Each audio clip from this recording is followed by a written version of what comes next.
इतनी बड़ी पर्सनालिटी है बुद्ध, क्योंकि बुद्ध का सबसे ज्यादा बल पूजा पे नहीं है, ध्यान पे है। तुम अगर ध्यानी हो तो तुम्हें पता है कि यार पैसा तो मैं कभी भी कमा लूंगा, समय, जो चीज तुम कमा नहीं सकते वो कीमती है,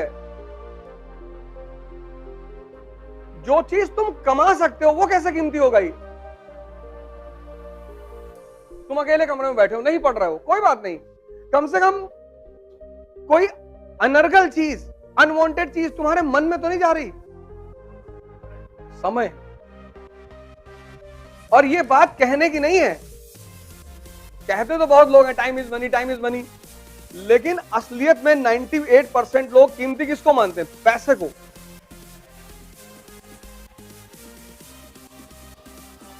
नाइन्टी 98% लोग दुनिया में पैसे को कीमती मानते हैं। जितने लोग समय को कीमती मानते हैं वो तो पता नहीं क्या क्या करते हैं जीवन में। तुम अपने अगल बगल गौर करना आज से ही, जितने लोग तुम्हें टाइम देते होंगे, जितने, आज से एक्सपेरिमेंट करना और डायरी में लिखना इसको, जितने लोग तुम्हें टाइम देते होंगे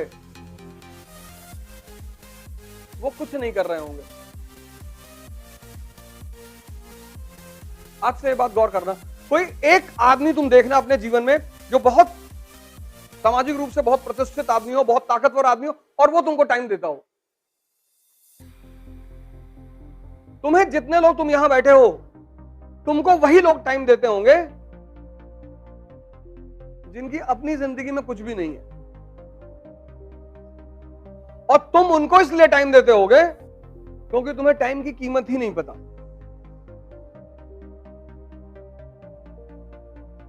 जितने भी ताकतवर लोग हैं, चाहे वो पैसे से, चाहे पद से, चाहे जैसे भी, आप उनके साथ बिना मतलब नहीं बैठ सकते।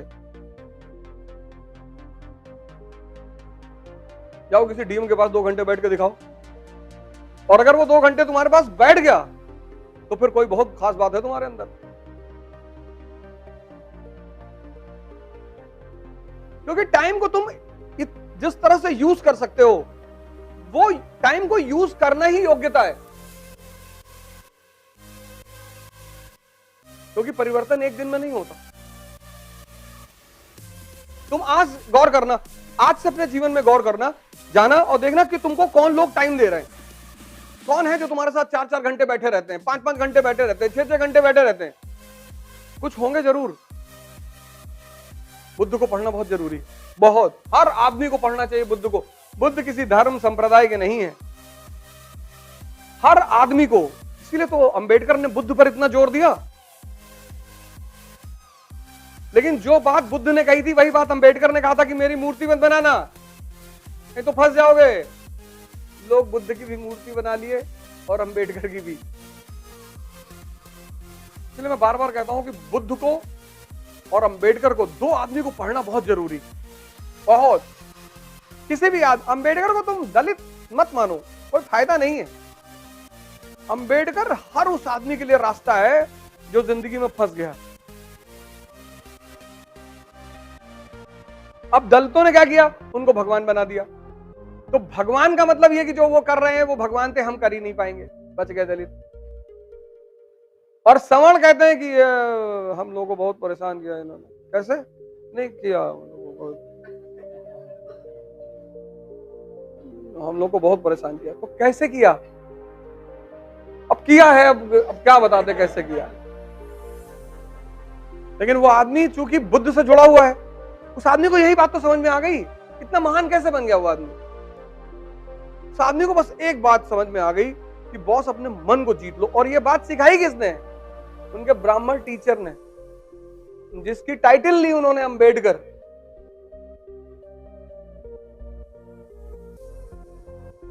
नहीं तो तुम्हें कोई गाली दे और तुम डेली क्लास जाकर बैठ सकते हो? कभी नहीं बैठोगे। लेकिन वो मास्टर जो पीछे बैठा हुआ था ना, वो बताता था कि कोई बात नहीं, कृष्ण को भी गाली पड़ती थी, कृष्ण को भी लड़कियां चढ़ाती थी। अगर तुम्हें कोई, जैसे तुम्हारे पास एक गुरु है और तुम फंसते हो और तुम उसके पास जाते हो और वो तुम्हें कोई एग्जाम्पल दे देता है, तुम्हें थोड़ी चिढ़ाया जा रहा है, कृष्ण। शेष, महेश, गणेश, दिनेश, ये सारे मिलकर अंतर गावे, महिमा गावे। और ताही अहीर की छोहरिया, चचियावर छाछ पे नाच नचावे। मतलब दुनिया को बनाने वाले जो देव भगवान है, वो उस आदमी की महिमा गाते हैं, और उस आदमी को ये अहिर की लड़कियां कहती हैं इतना मक्खन देके नाच के दिखाओ, और वो आदमी नाचता है।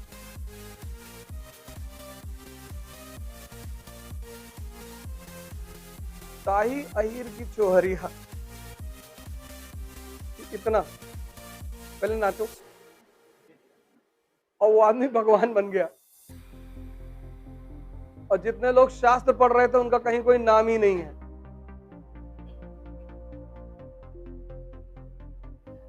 जब तुम जीवन में फंसते हो ना, इसीलिए घर में माँ बाप, भाई बहन, कोई एक आदमी तुम्हारे पास ऐसा होना चाहिए कि जब भी तुम फंसो और तुम जाके उसको बोलो, यार क्लास में आज एक लड़का बदतमीजी कर दिया, कहा बहुत अच्छा, कुछ मत बोलना, तो कल जाके थैंक यू बोल देना।